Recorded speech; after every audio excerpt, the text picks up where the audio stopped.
वहाँ भगवान श्रीमन नारायण हिमालय में तपस्या करने लगे।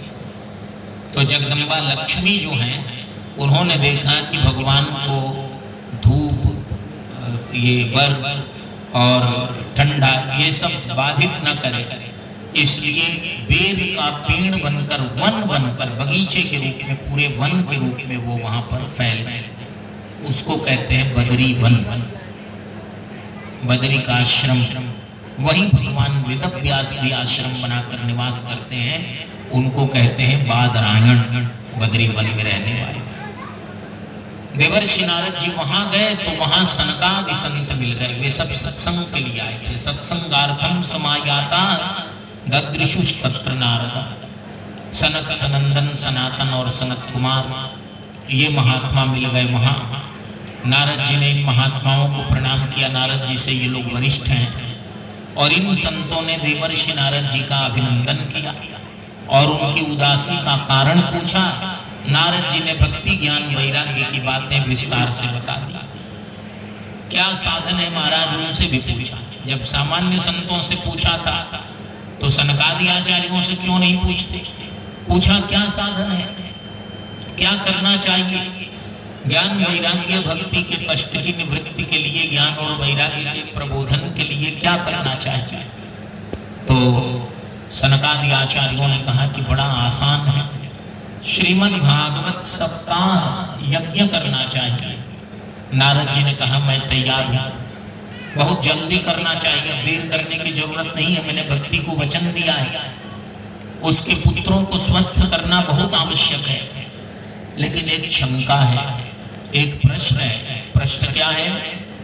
जो काम वेद पाठ से, वेदांत पाठ से, गीता पाठ से नहीं हो सका, वो भागवत के अनुष्ठान से कैसे होगा? ये भी तो बड़ा सुंदर प्रश्न है। ऐसी कौन सी शक्ति भागवत में है जो वेद में नहीं है, गीता में नहीं है, वेदांत में नहीं है? तो सनकादि आचार्य कहते हैं वेदोपनिषदाम सारा जाता भागवती कथा। जो भागवत जी की कथा है वो वेदों उपनिषदों का सार है, अलग नहीं है। मतलब क्या हुआ? कहा दूध में मलाई है, रबड़ी है, घी है, लेकिन उसको जब तक निकालेंगे नहीं तब तक उसके दर्शन उसमें नहीं होंगे। अब जहाँ घी की आवश्यकता है वहाँ क्या दूध देने से काम बनेगा? नहीं बनेगा। वहाँ तो घी ही चाहिए ना, और घी निकालने की विधि है इक्षुदंड। इक्षुदंड कहते हैं ईख को, गन्ना। गन्ना में पूरा रस भरा हुआ है, शर्करा है, मिठास है, मिठाई है। लेकिन क्या गन्ना को देखने से मिठाई के दर्शन होते हैं? उसका स्पर्श होता है, उसका स्वाद मिलता है। जब उसको अलग करते हैं, किसी मशीन में उसे पेरते हैं तो रस अलग हो जाता है। किसी भी फल में आमूलाग्रम, मूल से लेकर ऊपर तक फल ही फल है, लेकिन क्या वो पत्ते और टहनियाँ और उसके छाले ये फल का काम करते हैं? क्या फल बाद में आता है, उस फल का रस निकालते हैं तो वह सर्व विश्व मनोहरम, पूरे विश्व के लिए मनोहर हो जाता है। चाहे बच्चे खाएं रस फल का, चाहे बूढ़े, चाहे बीमार, चाहे स्वस्थ, सबके लिए लाभ है, सबके लिए लाभ है, सर्व विश्व मनोहरम। तो इसलिए श्रीमद् भागवत क्या है? वेदों, उपनिषदों, गीता इत्यादि सबका सार है, सबका रस है। संयम नियम फूल फल नाना, प्रभुपद रति रस वेद बखाना। ये जो रति है, भक्ति है, यही रस है। ये भागवत में अलग निकाली है। नारद जी ने कहा कि बस बस हो गया, एक दूसरे की दोनों प्रशंसा कर रहे हैं।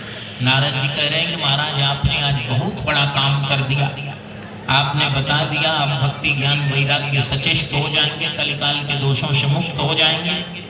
और सनकादि आचार्य कह रहे हैं कि आपके जैसा परोपकारी महात्मा न हो तो ज्ञान, वैराग्य और भक्ति की पूछ करने वाला, सुध लेने वाला कौन होगा? अहो नारद धन्योसि विरक्ता नाम शिरोमणि, भक्ति देवी भी कहती हैं और सनकादि आचार्य भी कहते हैं। सदा श्री कृष्णदासा नाम अग्रणी योग भास्कर। नारद जी विचार करने लगे कि कथा कहाँ करूं। फिर उन्होंने विचार किया कि ये बद्री का आश्रम है, यहाँ आना कठिन है, जिनको सुनना होगा बहुत से लोग ऐसे होते हैं जो सुनना चाहते हैं लेकिन रास्ता कठिन है तो नहीं जा पाते। और वृंदावन में यदि कथा कराते हैं तो वहां जिनको नहीं सुनना है वो पहले आ जाए और वो आकर इतना हंगामा कर देंगे कि कथा बाधित होने लगेगी। तो कथा उन्होंने बीच में कराई। गंगा द्वार शब्द लिखा है, उसे हरिद्वार कहते हैं। हरिद्वार में तटम आनंद नामकम, श्री गंगा जी का तट है, उसका नाम है आनंद। आनंद नामक घाट पर उन्होंने कथा की। सनकादि आचार्य वक्ता हो गए, देवर्षि नारद श्रोता हो गए। श्रीमद् भागवत की कथा हो रही है, यह सुनकर दिग दिगंत से सारे संत महात्मा भगवत भक्त दौड़ कर आने लगे। धावन्त्यप्याययुः सर्वे प्रथमं ये च वैष्णवाः श्री भागवत पीयूष पानाय रसलंपटाः। ये भागवत रस के लोलुप जो महात्मा हैं, ये सब के सब भृगुरु वसिष्ठश्च वनश्च गौतम मेधातिथिर्देवल देवरातौ रामस्तथा गाधिसुतश्च शाकलो मृकण्डपुत्रा त्रिजपिप्पलादाः योगेश्वरौ। ये सब महात्माओं के नाम हैं। मूल पाठ यहाँ हो रहा है। हमारे अत्यंत दक्ष श्री संजय जी पाठ कर रहे हैं। सब पूजन संतुष्टि के लायक। योगेश्वरौ व्यास पराशरौ च छाया शुको जाजन जहनु मुख्या।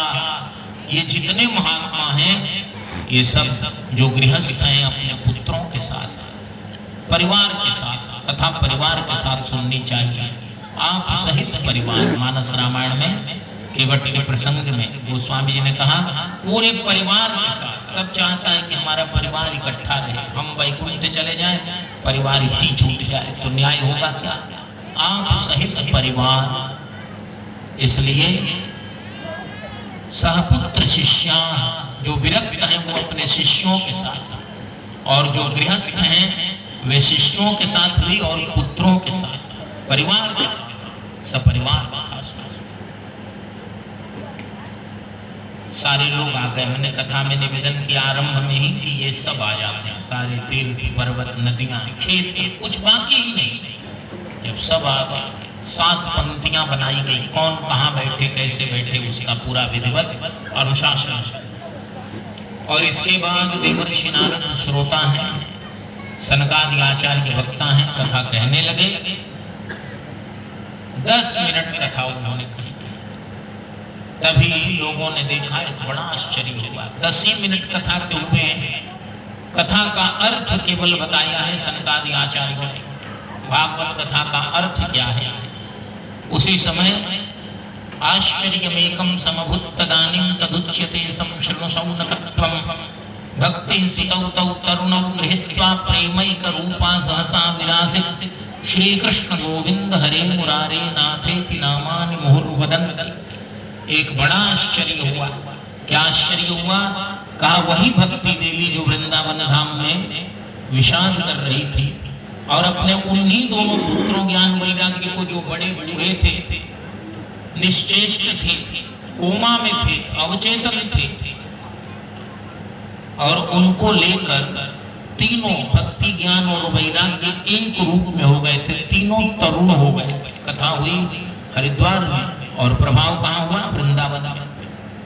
प्रेमैक रूपा सहसा विरासित, प्रेम में भगवत प्रेम में एक रूप हो गए और सहसा विरासित आ गए।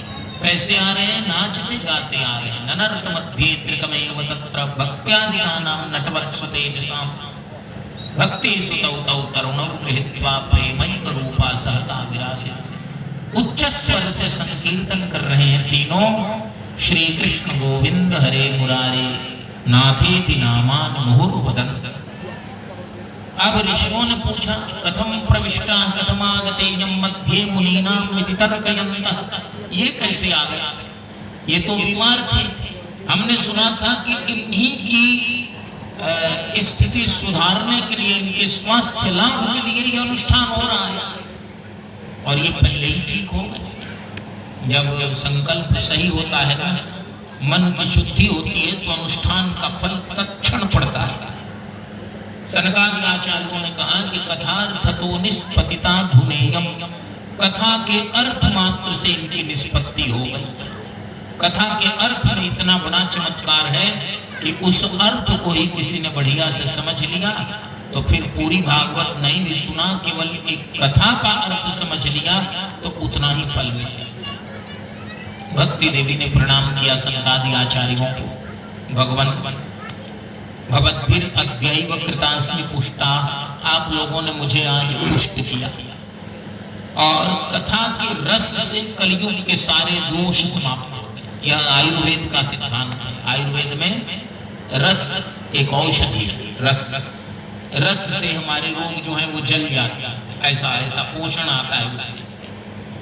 तो ये कथा भी सबसे बड़ी औषधि है। इसमें जितने हमारे भीतर रोग है ना, वो कथा रस से कलयुग के सारे दोष नष्ट हो जाते हैं।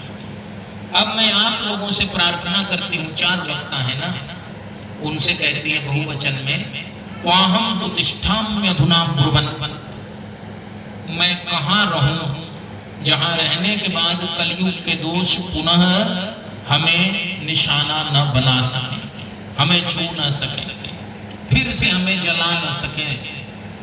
तो सनकादि आचार्यों ने कहा कि देखो तुमने बड़ा सुंदर प्रश्न किया है। भक्तेषु गोविंद स्वरूप कर्त्री प्रेमैक धर्त्री भवरोग हंत्री सात्वं च तिष्ठस्व सुधैर्य संश्रया निरंतरम वैष्णव मानसानि। भक्तों को साक्षात भगवान का स्वरूप प्रदान करने वाले स्वरूप, जब भक्ति आ जाती है ना तो भक्त भगवान का स्वरूप हो जाता है। देखने ही से संत भगवंत ही न अंतर निरंतर हो, अंतर ही नहीं रह जाता, संत और भगवंत एक हो जाते हैं। यह किसकी देन है? भक्ति की देन है। देवी तुम अत्यंत धैर्य पूर्वक जो महापुरुष हैं, ये संत लोग, वैष्णव लोग, वैष्णव माने भगवान के भक्त, अनन्य भक्त, इन भक्तों इन वैष्णवों के हृदयों में तुम निवास करो। सात्वं च तिष्ठस्व सुधैर्य संश्रया निरंतरम वैष्णव मानसा। कलयुग के दोष यहाँ तुम्हें देख भी नहीं पाएंगे। कलयुग चाहे जितना प्रबल हो जाए, जो महापुरुष हैं, जो भगवान के भक्त हैं, उनके हृदय में कलयुग के दोष फटक भी नहीं पाते, वहां पहुंच भी नहीं पाते, देख भी नहीं पाते उसे। यह संतों के हृदय की प्रामाणिकता है, भगवान के भक्तों के हृदय की प्रामाणिकता है। और क्यों प्रामाणिकता है? मानस रामायण के बालकांड में देवर्षि नारद जी के मोह के प्रसंग में गोस्वामी जी ने बड़ी सुंदर बात कही। भजन करने वाले को सीम की चाँप सकई को तासु बड़ रखवार रमापति जासु। जो भक्त हैं वो भगवान के आश्रित हैं, तो भगवान उनके हृदय में बैठकर रखवाली करते हैं। वहाँ कोई दोष फटक नहीं पाए, किसी भी प्रकार के शत्रु वहाँ फटक नहीं पाए। देवी भक्ति देवी अपने ज्ञान वैराग्य पुत्रों के साथ तुम इन संतों भागवतों वैष्णवों के हृदय में निवास करो। उसी समय भक्ति तदा निषण्णा हरिदास चित्ते, भगवान के दासों भगवान के भक्तों के चित्त में, उनके हृदयों में जाकर निविष्ट हो गई, प्रविष्ट हो गई। अब यहाँ नारदीय भक्ति सूत्र का सिद्धांत दिया है। सकल भुवन मध्य निर्धनास्ति धन्या निवसति हृदयेषां श्री हरेर भक्ति रेखा। हरिरपि निज लोकम सर्वथा तो विहाय प्रविशति हृदय तेषां भक्ति सूत्रोपनद्धा। सकल भुवन मध्य निर्धनास्ति धन्या, संपूर्ण भुवनों में निर्धन होते हुए भी वह व्यक्ति धन्य है। धन्य उसको कहते हैं जिसके पास धन हो, और निर्धन जिसके पास धन ही नहीं है वह धन्य नहीं हो सकता। लेकिन शास्त्रकार कहते हैं कि केवल पृथ्वी पर नहीं, संपूर्ण भुवनों में यदि कोई निर्धन है वास्तव में, और उसके हृदय में भगवान श्रीमन नारायण की भक्ति निवास करती है, तो वही धन्य है, वह निर्धन नहीं है, वही धन्य है। ऐसा क्यों कहा? हरिरपि निज लोकम सर्वथा तो विहाय। जिसके हृदय में भक्ति निवास करती है, भगवान निज लोकम वैकुंठम, अपने लोक अपने दिव्य धाम वैकुंठ को सर्वथा तो माने सब प्रकारों से, विहाय माने छोड़कर, और प्रविशति हृदय तेषां भक्ति सूत्रोपनद्ध, भक्ति सूत्रों से उपनद्ध होकर, बंधकर, आकर्षित होकर भगवान उसी के हृदय में विराजमान हो जाते। प्रधानमंत्री जी का कार्यक्रम होगा तो 1 माह पहले से एसपी जी के लोग आ जाए, पूरी प्रशासन, केंद्र, स्टेट गवर्नमेंट, सारे ऑफिशियल सब आएंगे और किसी चीज की कमी नहीं रहेगी, ताकि आए मौके पर उनका मूड खराब न हो जाए। और भगवान की भक्ति जब आ जाती है तो दौड़कर भगवान हृदय में आते हैं। जब भगवान हृदय में आते हैं तो पराम्बा पराचिति स्वरूपा वैकुंठ लक्ष्मी उनकी सेवा के लिए दौड़कर आ जाती हैं। और जब जगदम्बा लक्ष्मी आती हैं तो सारी रिद्धियां, सिद्धियां, समृद्धियां अपने आप भर जाती हैं कि इन्हें लक्ष्मी और नारायण को कोई कमी न हो। तो कौन धन्य हुआ? जिसके हृदय में भक्ति है। जिसके पास धन होगा तो बहुत आएंगे, तो ईडी, आईटी ये सब टीम आएगी, सीबीआई, है ना। लेकिन जिसके पास भगवान की भक्ति होगी उसके पास कौन आएगा? स्वयं भगवान आएंगे। और भगवान जहां आते हैं वहीं लक्ष्मी आ जाती है, वो छोड़ती नहीं एक क्षण भी उन्हें। जो लक्ष्मी के फेरे में रहते हैं वहां भगवान नहीं आते, और भगवान नहीं आएंगे तो लक्ष्मी वहां रहेंगी नहीं।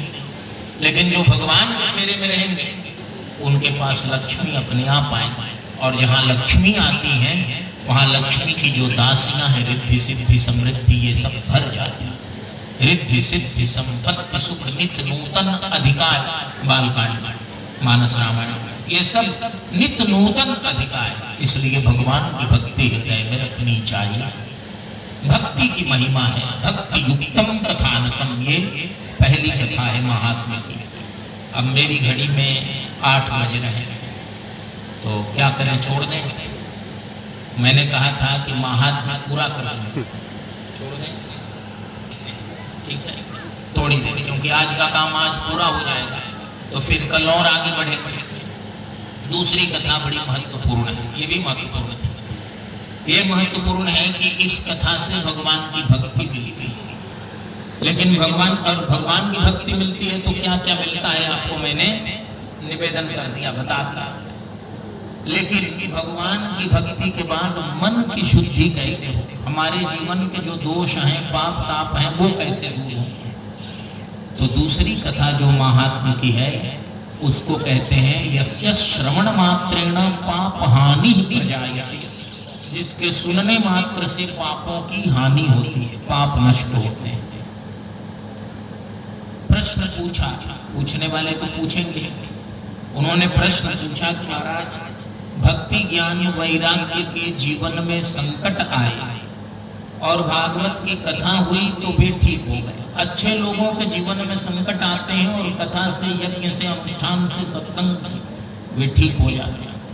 लेकिन क्या गलत लोग जो एकदम अधमाधम है, अब उनसे गिरा हुआ कोई नहीं हो सकता हर प्रकारों से, उनके जीवन में भी आमूलचूल परिवर्तन भागवत से, यज्ञ से, यागादि से संभव है?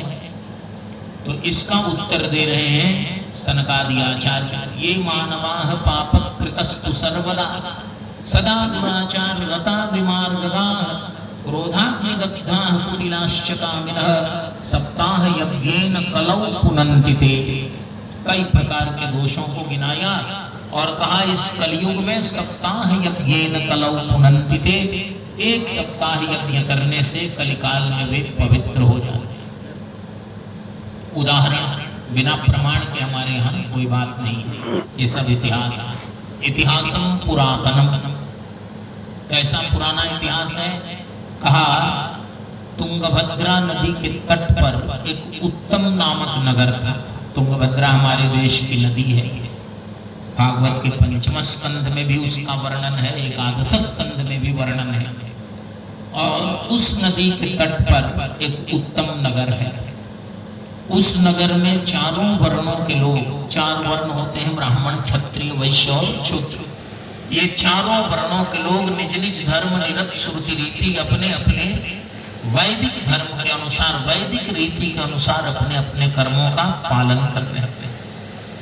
और उसमें, उस गांव में, उस नगर में आत्मदेव नामक एक ब्राह्मण रहते हैं। श्रौतस्मार्ते सुनिष्णातो द्वितीयैव भास्करः। श्रौत श्रुति के, वेदों के कर्म है और स्मार्त स्मृतियों, धर्मशास्त्रों के कर्म है। इन दोनों के विधि विधानों को जानने में वे दूसरे सूर्य के समान दक्ष हैं, पृथ्वी पर निष्णात हैं। पूरे पृथ्वी के लोग, कम से कम उस गांव के लोग उनको सूर्य के समान आदर देते हैं, तेजस्वी हैं, ऐसे ब्राह्मण हैं।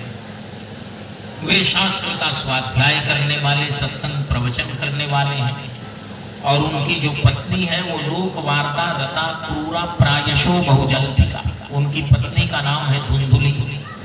वह संसार की बातों में लगी रहती है, बहुत बोलने वाली है और अनावश्यक लोगों के साथ उसका काम है घूमना। माने एक शब्द में कहा जाए समय बचाने के लिए तो वह जो है वह बहिर्मुखी है। बहिर्मुखी जिसके बाहर चित्तवृत्तियां लगी रहती है, इसमें उसमें, उसने क्या कहा, इसने क्या कहा, इसमें फालतू बात। और अंतर्मुखी जो है वो अपने अंदर केवल परमात्मा को, उसके अतिरिक्त किसी और को याद नहीं करेगा। पति और पत्नी दोनों में 3 और 6 का संबंध है, लेकिन कभी कोई विवाद नहीं, कोई मैटर फैमिली कोर्ट में नहीं गया, क्योंकि दोनों अपने अपने रास्ते में है, कोई एक दूसरे को इंटरफेयर नहीं करता। दुष्परिणाम ये हुआ कि इनकी संतान नहीं और चौथापन शुरू होने लगा। चतुर्थपन बुढ़ापा कहते हैं। एज ज्यादा होने लगे तो अनुभव भी होने लगता है। अभी ये कोरोना के बाद जो वैक्सीनेशन हो रहे थे उस क्रम में जो मिनिमम एज लिमिट रखी थी सीनियरिटी की वो थी 45 साल वालों को उसने कहा कि वैक्सीनेट करना है, उनको जल्दी वैक्सीनेटेड करना है, वो टीका लगाना जरूरी है, क्योंकि वो उस जोन में आ गए, उस क्षेत्र में आ गए। तो ये चौथापन शास्त्र के अनुसार शुरू हो तो गृहस्थ आश्रम से निवृत्त हो जाना चाहिए, क्योंकि फिर कोई ठिकाना नहीं है। आत्मदेव जी ने देखा कि चौथापन शुरू हुआ, कोई संतान नहीं है, घर छोड़ूं तो किस पर छोड़ूं। बड़े दुखी हो गए, मेरे पास भगवान ने सब कुछ दिया, ज्ञान विज्ञान कुछ भी बाकी नहीं, लेकिन मान सम्मान, लेकिन एक संतान नहीं। जंगल में चले गए, थक गए थे, एक सरोवर में स्नान किया और सामने एक पुराना मंदिर दिखाई दिया। वहीं मुहूर्तादपि तत्रैव सन्यासी कश्चिदागत, एक सन्यासी को देखा कि आ गया। महात्मा एक आए उस मंदिर में, जंगल में तो यही मिलते हैं संत महात्मा। जाकर उस सन्यासी महात्मा के श्री चरणों में प्रणाम किया, दंडवत प्रणाम, और आंखों से रोते रोते रोते अपने आंसुओं से उनके चरणों को धो डाला। महात्मा ने कहा कि महाराज आप इतने वरिष्ठ हैं, विद्वान हैं, कुलीन ब्राह्मण हैं, आप क्यों रो रहे हैं? इन्होंने कहा महाराज प्रजा दुखेन कर्षिता, मुझे संतान नहीं है, मैं संतान के लिए रो रहा हूँ। तो सन्यासी ने कहा कि संतान के लिए मत रोइए, मैं आपको संन्यास दे रहा हूँ, मेरे पास संन्यास है। महात्मा को महात्मा ही बना सकते ना, गृहस्थ बना सकते हैं, महात्मा बना सकते हैं, सीधी सी बात है। किसी को गृहस्थ बनने के लिए किसी गृहस्थ की ही आवश्यकता पड़ेगी। ये विवाह शादी संबंध तो गृहस्थों के बीच ही होंगे ना। अब महात्मा से कोई जाकर कहे कि मेरा विवाह करा दीजिए, पुत्र दे दीजिए, कहाँ से देंगे? उनके पास है संन्यास, यदि संन्यास लेना हो तो ले लीजिए। महात्मा ने कहा संतान भी मुक्ति देती है, संतान की आवश्यकता क्यों पड़ती है? ताकि जो पिता हैं, पूर्वज हैं, माता पिता हैं, ये सब मुक्त हो जाएं, नरक जाने से बच जाएं। और जो संन्यास है, ज्ञान है, वो भी मुक्ति देता है। ज्ञान हो जाए, संन्यास हो जाए तो मुक्ति होनी है। तो महात्मा ने कहा मैं आपको संन्यास देता हूँ। आत्मदेव जी ने कहा कि नहीं, मैं संतान लूंगा। सन्यासी महात्मा ने कहा कि अगले 7 जन्मों तक आपकी कौन कहे, आपके घर की गाय और तोता मैंने भी संतान मान नहीं हो सकता। इन्होंने कहा 7 जन्मों की कौन कहे, यदि इस जन्म में अभी का अभी आपने मुझे संतान होने का आशीर्वाद नहीं दिया तो आपके ही श्री चरणों में अपने प्राणों का त्याग कर दूंगा और आपको ब्रह्म हत्या लगेगी। महात्मा बड़े फेरे में पड़ गए, कहाँ से चक्कर में पड़े। गृहस्थ जो हैं कैसे विरक्तों की साधना बिगाड़ देते हैं, है ना। महात्मा ने कहा कि बताओ महाराज नहीं है तो नहीं है, प्रारब्ध में जो चीज नहीं है उसके लिए जिद करने से समस्या हो जाती है, उससे लाभ नहीं होता, हानि होने लगती है। इसलिए नहीं है तो नहीं है, छोड़ दीजिए। लेकिन आत्मदेव जी माने नहीं। जब जान देने पर उतारू हो गए तो महात्मा ने कहा कि एक फल दिया और कहा कि इस फल को ले लीजिए और अपनी पत्नी को खिला दीजिए और उससे कहिएगा कि 1 साल तक सत्यम शौचम दया दानम एक भक्तम तु भोजनम वर्षावधि स्त्रिया कार्यम तेन पुत्रोति निर्मल। सत्यम, सत्य बोलेगी। अब वह बहुत बोलने वाली थी, 1 साल तक सत्य कैसे बोलती। इस समय तो बहुत लोग कहते हैं कि व्रत में ज्यादा नहीं करता। क्यों नहीं करते? कहा ज्यादा देर तक मैं सत्य नहीं बोल सकता। यह स्थिति है इस समय। बहुत प्रयास पूर्वक बहुत लोग कहते हैं कि मैं तुलसी नहीं पहनता। क्यों नहीं पहनते? कहा तुलसी पहनकर झूठ बोलना ठीक नहीं है। अरे भाई, तो तुलसी बिना पहने झूठ बोलना किसने बता दिया ठीक है? तुलसी रुद्राक्ष पहनो न पहनो, झूठ नहीं बोलना है। लेकिन जमाना ऐसा आ गया, महात्मा ने कहा सत्यम, सत्य बोलेगी। इन्होंने कहा बिल्कुल बोलेगी। इनको मालूम नहीं था कि वो सत्य नहीं बोल सकते। ऐसा भी होता है। इनको क्या मालूम वो क्या बोलती है, इनको क्या, ये तो शास्त्रों में लगे रहते हैं। उससे बातचीत तो करते नहीं, कम बात करते हैं, मर्यादा है। सत्यम शौचम कहते हैं पवित्रता को, शुचिता। स्वच्छ भारत का अभियान चल रहा है ना पिछले कई वर्षों से।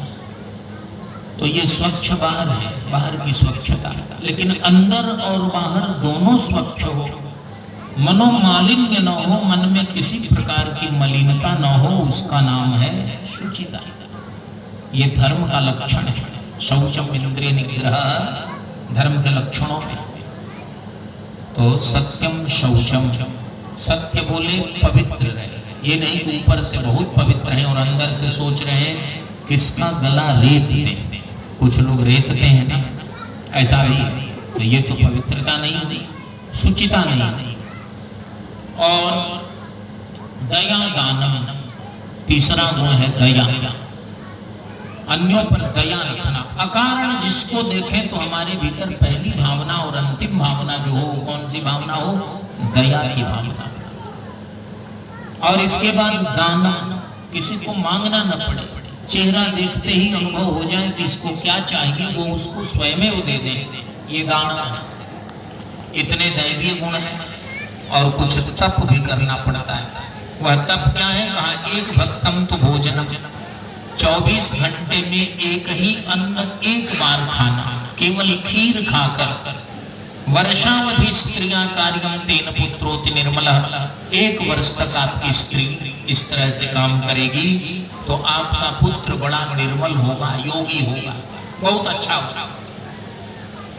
आत्मदेव जी बड़े प्रसन्न हुए। आत्मदेव जी ने कहा कि महाराज आपने तो मेरा जीवन ही सफल कर दिया, मेरी पत्नी ये सब कुछ करेगी।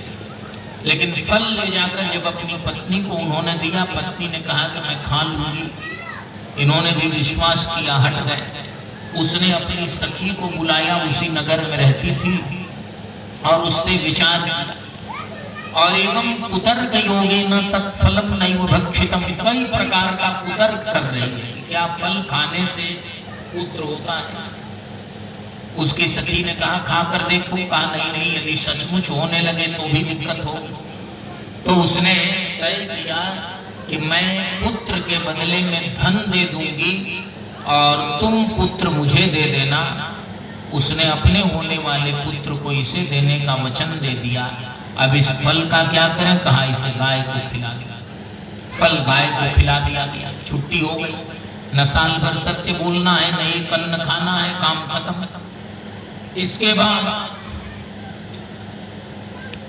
1 वर्ष के पहले ही नियत समय पर आत्मदेव जी को सूचना दी गई कि महाराज आपको बहुत बहुत बधाई हो, आपको पुत्रोत्सव हुआ है। धुंधुली ने एक पुत्र उत्पन्न करने की सूचना दी, जो वाकई उसकी सखी का था। इसने उसे ले लिया था। उसका नाम धुंधुकारी रखा गया। धुंधुली का पिता था, माँ के नाम से मिलता जुलता नाम रखा गया। माँ ने बड़ी युक्ति से उस बेटे को प्राप्त किया था। पिता ने तो प्राप्त ही नहीं किया, पिता ने तो फल ला कर दिया था, उसने फल गाय को खिला दिया था, किसी को बताई नहीं थी। पूरे गांव में उत्सव मनाया जाने लगा। 3 महीने बाद जिस गाय को फल खिलाया गया था उसने भी एक बेटे को उत्पन्न किया। वो पूरा मनुष्य था, केवल उसके दोनों कान गाय के थे, इसलिए उसका नाम हुआ गोकर्ण। गवाम इव कर्ण, गाय की तरह जिसके दोनों कान हो, गोकर्ण। अब गांव वालों की खुशी का ठिकाना नहीं कि देखो गाय ने भी पुत्र ही उत्पन्न किया। आत्मदेव जी के घर में 3 महीने के अंतर से 2 बेटे हो गए, एक की कौन है। लेकिन धुंधुकारी बहुत भारी पापी हुआ। छोटी आयु में ही वो बच्चों को नदी की तेज धारा में फेंकने लगा। बहुत भयंकर पापी हो गया बचपन से ही। और गोकर्ण जी बहुत उच्च स्तर के योगी हो गए बचपन से। दोनों के चरित्र में, चिंतन में जमीन आसमान का अंतर था, आकाश पाताल का अंतर था। गोकर्ण जी साधन करते थे, समाधि में रहते थे, और धुंधुकारी शराब पीने लगा। सबसे बड़ा पाप है, सबसे बड़ा दोष है मद्यपान, शराब पीना। 5 महापातक होते हैं, उनमें पहला महापातक माने सबसे बड़ी पाप। और उसके बाद सामान्य पाप है, उनको पातक कहते हैं मनुस्मृति में। और उसके बाद जो है वो उपपातक, उपपातक खंड भी है। इसलिए पातक, उपपातक, ये सब सारे खंड हैं हमारे यहाँ। तो महापातक जो शराब है, धुंधुकारी शराबी हो गया। जिस घर में, जिस चौखट के अंदर आज तक प्याज और लहसुन ने प्रवेश नहीं किया था, उस घर का कुल दीपक वह जो है वो मद्यप हो गया, मदिरा पीने लगा। छोटी आयु, बहुत कम आयु है। अब ऐसी दशा में बहुत चिंतित हो गए आत्मदेव जी, और इतनी ग्लानि उन्हें होने लगी कि ठीक महात्मा ने कहा था कि पुत्र होने से तुम्हें सुख नहीं होगा। अब क्या करते, चिंतित हुए, ग्लानि होने लगी। तो गोकर्ण जी आ गए। गोकर्ण जी ने पिताजी को ज्ञान दिया, उपदेश किया, संबल दिया। गोकर्ण जी योगी हैं, गो माता के शरीर से उनकी उत्पत्ति हुई है। महात्मा की कृपा प्रसाद से भी प्रकट हुए हुए महात्मा ही हैं। इस कुल का उद्धार करने के लिए आए हैं, और केवल अपने कुल का उद्धार नहीं किया, पूरे गांव का उद्धार। आगे बताया गोकर्ण जी ने पिताजी को जो ज्ञान दिया उसको कहते हैं गोकर्ण गीता। देहेस्थिमांसु रुधिरेभिमतिं त्यजत्वं जाया सुतादिषु सदा ममतां विमुञ्च पश्यानिशं जगदिदं क्षणभङ्गनिष्ठं वैराग्यरागरसिको भवभक्तिनिष्ठः धर्मं भजस्व सततं त्यज लोकधर्मान् सेवस्व साधु पुरुषान् जहि कामतृष्णाम् अन्यस्य दोषगुणचिन्तनमाशु मुक्त्वा सेवा कथारसमहो नितरां पिबत्वम्।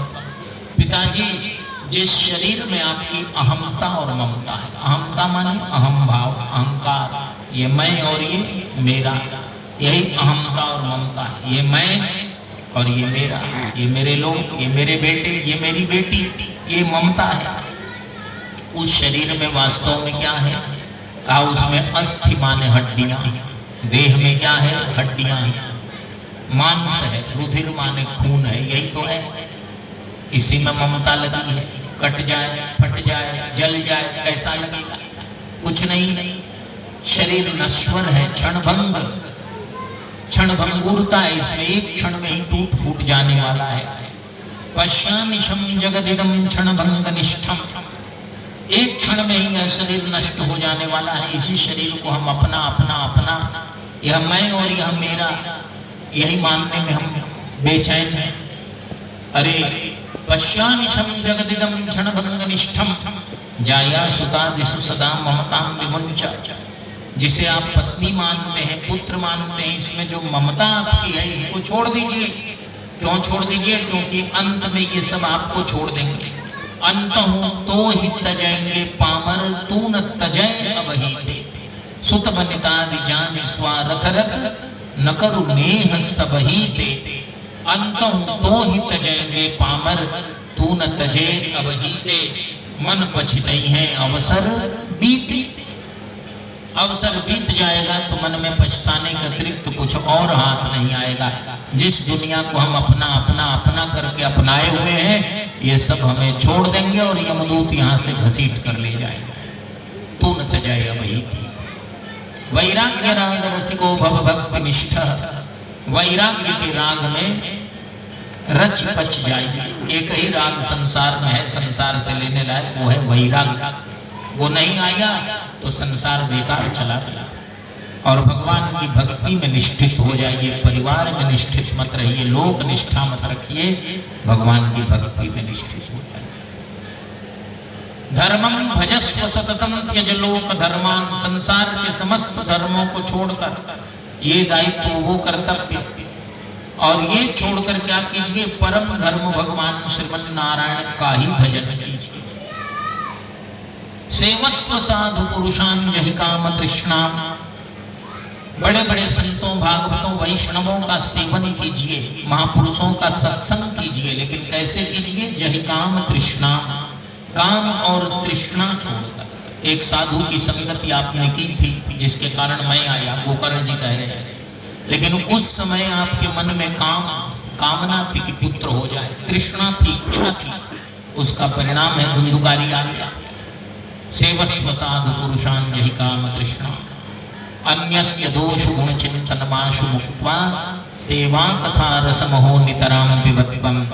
दूसरों के दोष और गुणों की चिंता सर्वथा छोड़कर भगवान की दिव्याति दिव्य मंगलमयी कथाएं आप सुनते रहिए, इसी से कल्याण हो जाएगा। किसमें क्या गुण है, किसमें क्या दोष है, ये तो टाइम वेस्ट करना है, बर्बाद करना है।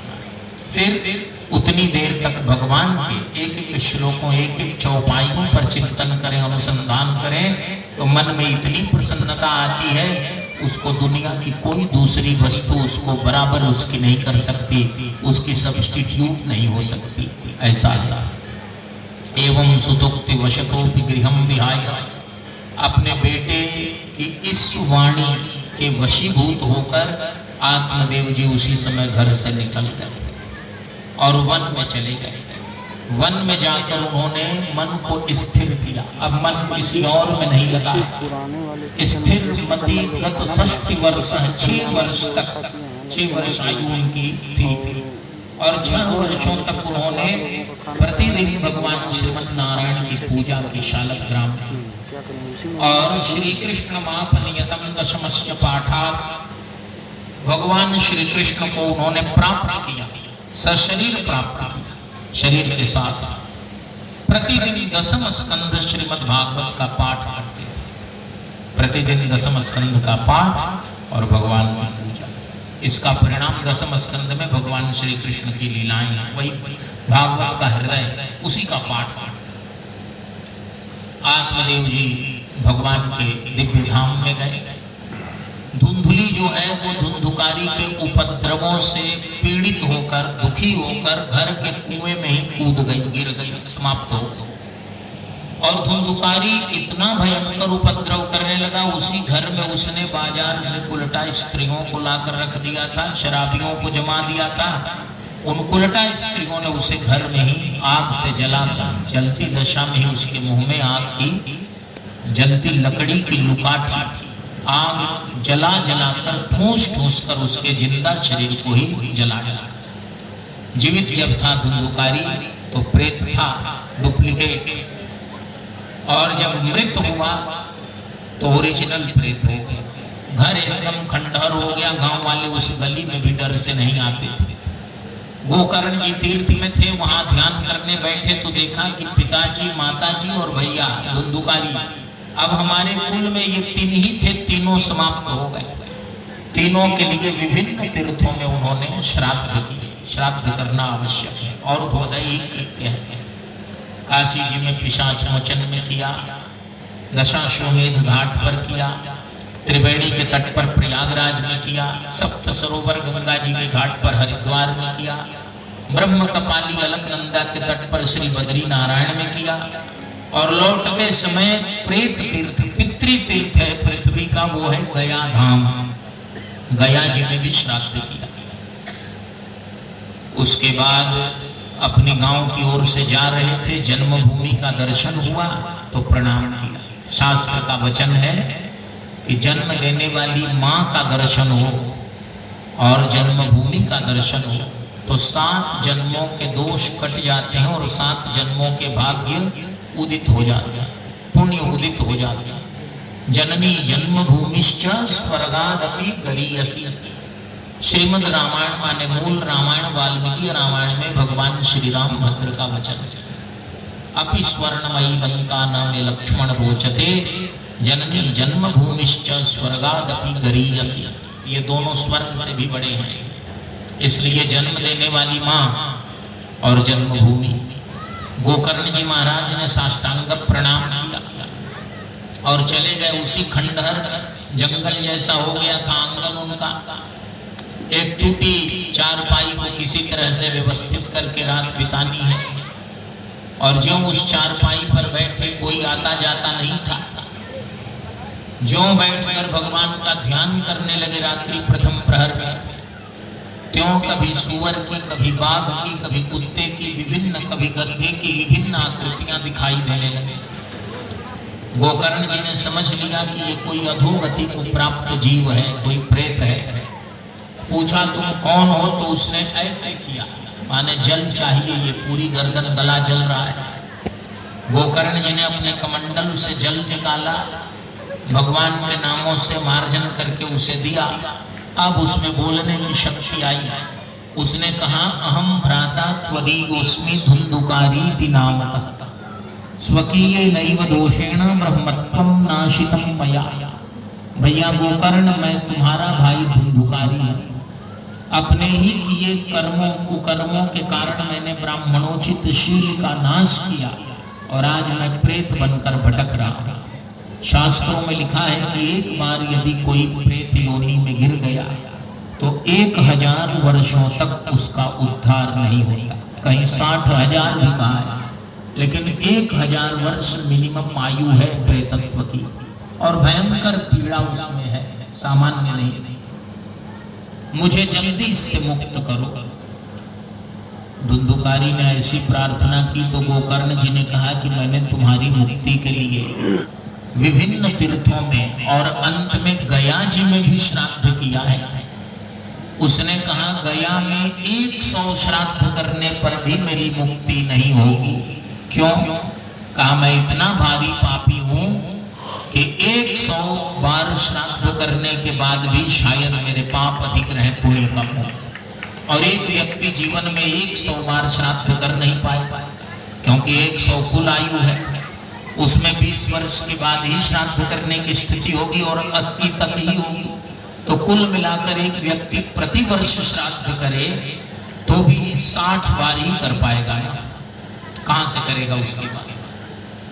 कोई और उपाय करो, क्योंकि तुम्हारे बाद कोई श्राद्ध भी हमारा नहीं करेगा। कौन करेगा? कोई है ही नहीं, तुम योगी ही हो, तो उपाय करो। गोकर्ण जी ने अगले दिन उन्हें निकलना था, लेकिन अपने क्षेत्र के प्रमुख विद्वानों की सभा बुलाई और सभी शास्त्रों के पन्ने उलट पलट लिए। कहीं धुंधुकारी की मुक्ति का कोई शॉर्ट, कोई श्योर रास्ता दिखाई नहीं दिया।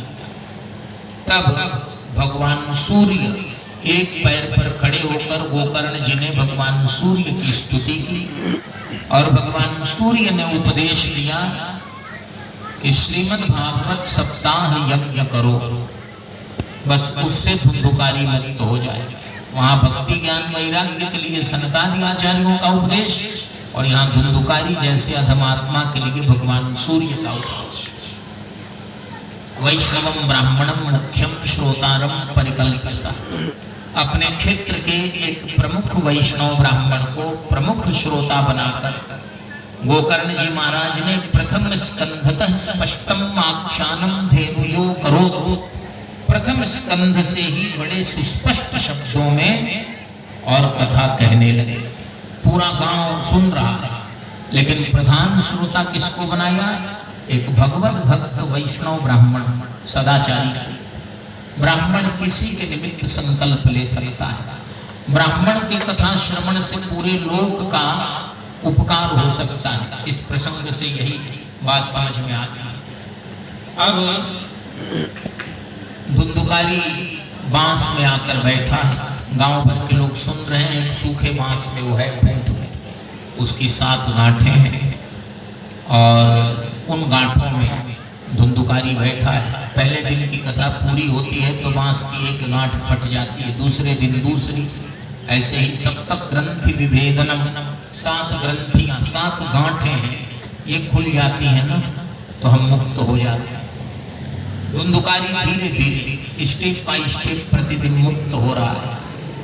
और 7वें दिन कथा जब पूरी हुई तो 7वीं गांठ भी बांस की फट गई, आवाज हुआ और उसमें से धुंधुकारी निकला। लेकिन आज प्रेत के रूप में नहीं है, देवता के रूप में। दिव्य रूप धरो जातस तुलसी दाम मंडितः, पीतवासा घनश्यामो मुकुटि कुंडलान्वितः। दिव्य स्वरूप है उसका, देवता के रूप में है। 4 भुजाएं हो गई हैं, पीले वस्त्र हैं, पीतांबर और सांवला शरीर है और मुकुटि कुंडलान्वितः, सिर पर मुकुट है, कानों में कुंडल है, तुलसी की माला है, पूरा श्री वैष्णव रूप उसका हो गया है। ननाम भ्रातरम सत्यो गोकर्णम मिति अब्रवीत, अपने भाई गोकर्ण जी को उसने ननाम माने साष्टांग प्रणाम किया, प्रणिपात किया और हाथ जोड़कर प्रार्थना की, धन्यवाद किया कि भैया त्वयाहम मोचितो बंधो कृपया प्रेत कश्मला, इस भयंकर प्रेत पीड़ा से तुमने ही मुझे मुक्त किया। धन्या भागवती वार्ता प्रेत पीड़ा विनाशिनी। यह भागवत जी की कथा धन्य है जो प्रेतत्व की पीड़ा का विनाश करती है। प्रेत यदि पकड़ ही ले, भगवान न करे कि किसी को पकड़े, लेकिन मान लीजिए भ्रम हो जाए तो प्रेत की क्रिया में मत पड़िए। प्रेत की पूजा करने वाले प्रेत ही होते हैं, ऐसा लिखा है। और प्रेत की पूजा करने वालों की बड़ी घोर गति होती है। जे परिहरि हरिहर चरण भजई भूत गण घोर मानस, रामायण का अयोध्या का, ये बड़ा पाप है। तो फिर क्या करें? उस प्रेत की भी मुक्ति हो और हमारी आपकी भी प्रेतत्व पीड़ा से मुक्ति हो, इसके लिए भागवत कथा प्रतिदिन 1 अध्याय भी सुनिए तो धीरे धीरे धीरे किसी भी प्रकार की प्रेतत्व पीड़ा होगी वो दूर हो जाएगी, पितृदोष दूर हो जाएगा। धन्या भागवती वार्ता प्रेत पीड़ा विनाशिनी। सप्ताहोपि तथा धन्यः कृष्णलोक फलप्रदः। और 1 सप्ताह श्रीमद् भागवत की कथा सुनने से भगवान श्री कृष्ण का लोक फल के रूप में प्राप्त होता है। जाने आने और रहने की व्यवस्था फ्री हो जाती है। कभी कभी कुछ कंपनियां कुछ ऑफर देती है, 3 दिन का सिंगापुर में रहने का और टिकट फ्री, ऐसा होता है ना। अच्छा, मान लीजिए सिंगापुर, कलकत्ता, थाईलैंड, मॉरिशस और जितने डेस्टिनेशंस हो सकते हैं सबको जाना नहीं है, क्या चक्कर में पड़े। जिसको जाना है उसको यदि सामान्य यात्रा दिल्ली की भी करनी है तो 4 महीने पहले रिजर्वेशन कराना पड़ेगा, है ना। फिर कोई ट्रेवल एजेंट, कोई अपने सगे संबंधी कौन रहते हैं होटल, सबसे बात करनी पड़ेगी। सबको नहीं जाना है, सब निश्चिंत हैं, लेकिन एक जगह ऐसी है वहां सबको जाना और बारी बारी से सब जा रहे हैं, फिर भी निश्चिंत है। ना किसी ने रिजर्वेशन कराया, ना ही किसी ट्रेवल एजेंट से बात की, ना ही कोई होटल, कोई टैक्सी, कुछ नहीं। यमदूत घसीट कर ले जाते हैं। बहुत बड़े बड़े लोग यहाँ से एम्बुलेंस में जाते हैं। ये जाने का तरीका अच्छा तो नहीं है। तो ऐसी स्थिति में सप्ताहोपि तथा धन्यः कृष्णलोक फलप्रदः, 1 सप्ताह श्रीमद् भागवत का अनुष्ठान कर लेने से और यहाँ से विमान में बैठकर भगवान श्री कृष्ण के लोक में सीधे सीधे जाना है। और पहले से ही वहाँ सारी चीजें बुक हैं और वो भी परमानेंटली, ये नहीं कि 5 दिन बाद। एक बार हम दिल्ली में एक स्थान में 7 दिन रुक गए। 7 दिन से कम का हमारा काम ही नहीं होता है। तो वो पूछ रहा था उसका मैनेजर हमारे व्यक्ति से कि और कितने दिन रहेंगे। उसने कहा कि ठीक पूछा है, आज 7वां दिन है, निकल जाएंगे। हमने पूछा कि तुम्हें कोई दिक्कत थी? कहा कि नहीं नहीं, इतना लंबा यहाँ कोई रुकता नहीं है। हमने कहा कि तुम तैयार रहो तो हम हमेशा यहीं रह जाएंगे, क्या करना है। तो इसलिए कृष्ण लोक फलप्रद, भगवान श्री कृष्ण के धाम में परमानेंटली स्थायी रूप से रहना, कोई पूछेगा नहीं कि कब तक रहना है, कोई नहीं पूछे। यदि मन किया आने का भी तो आ सकते हैं। नारद जी सनकादि आते हैं ना, फिर चले जाते हैं। अंतकाल रघुबरपुर जाई, जहां जन्म हरिभक्त कहा, जहां भी वहां जब इच्छा हो। धुंधुकारी तो जाने लगा, भगवान नारायण के पार्षद विमान लेकर आए थे, वैकुंठ ले जाने लगे। भगवान श्रीमन नारायण के पार्षदों ने भी गोकर्ण जी को प्रणाम किया। गोकर्ण जी ने कहा, भैया आपने भेदभाव क्यों किया? ये भेदभाव तो ठीक नहीं है। महाराज हमने भेदभाव कहाँ किया है? कहा हमारे इतने श्रोताओं ने कथा सुनी है और विमान केवल आप धुंधुकारी के लिए लाए। कहा महाराज सबके संकल्प अलग अलग थे। पहले संकल्प करते हैं ना किसी भी पूजा में, तो आपके सारे श्रोताओं का संकल्प था कि कथा पूरी हो तो चलकर घर पर आराम करें। ये घर जाने के संकल्प से कथा सुन रहे थे।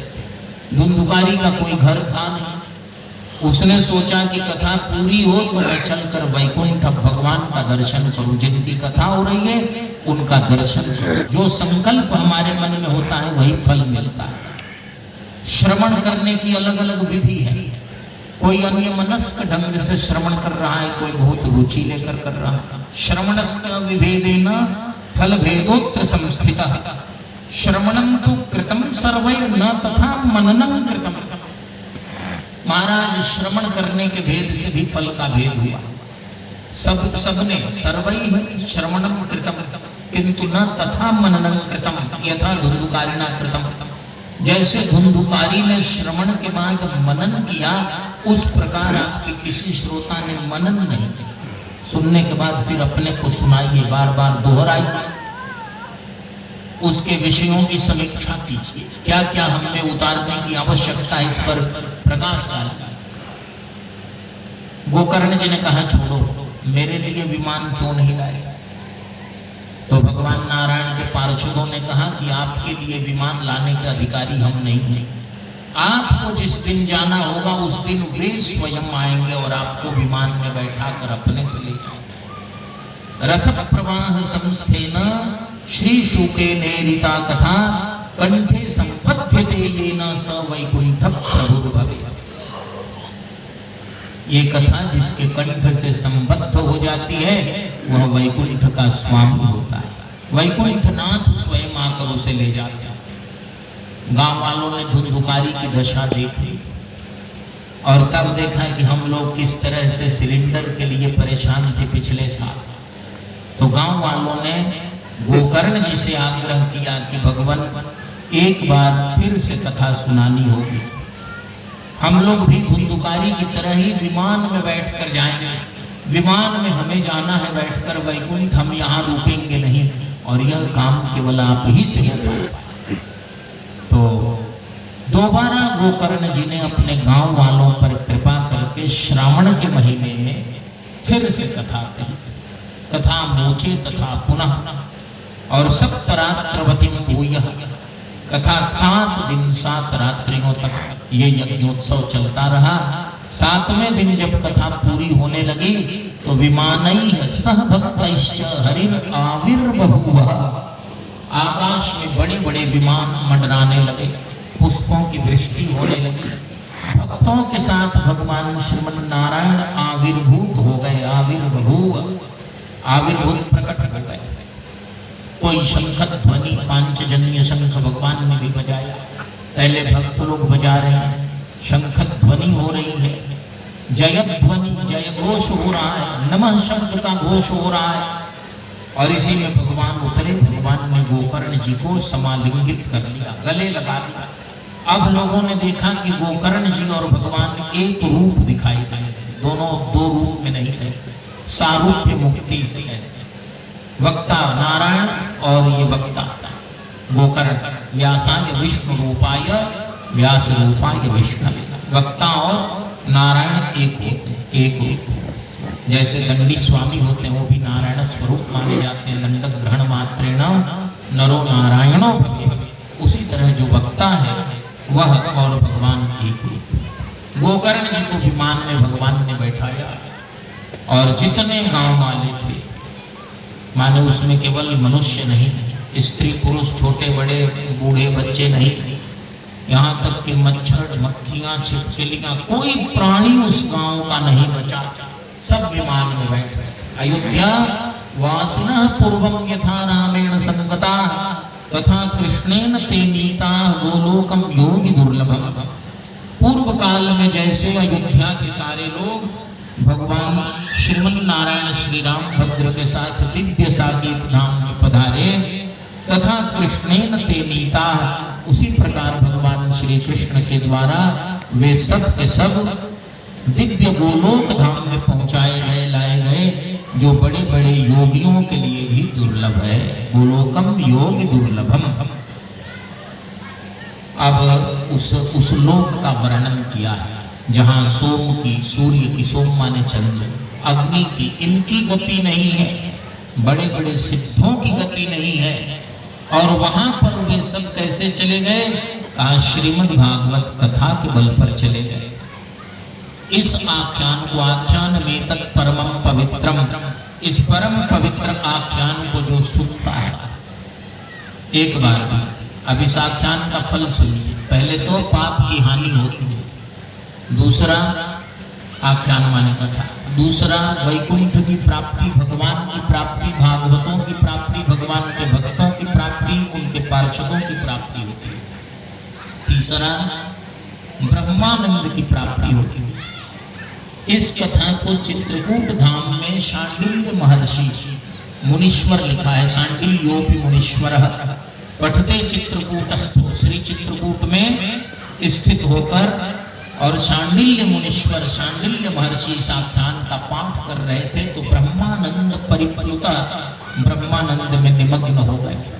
और तीसरा कहते हैं आख्यान में तत् परमं पवित्रम, एतत् परमं पवित्रम आख्यानम, इस अत्यंत परम पवित्र कथा को जीवन में जो एक बार सुनता है उसके सारे दोष जल जाते हैं, कोई पाप नहीं बचता, उसके सारे पितर प्रसन्न हो जाते हैं और सारे देवता अनुकूल हो जाते हैं। यज्ञ यागादि में इसका पाठ करने से देवता प्रसन्न होते हैं और श्राद्ध इत्यादि में, श्राद्धे प्रयुक्ते पितृतृप्तिम, श्राद्ध इत्यादि में इसका पाठ करने से पितरों को अतिशय तृप्ति होती है।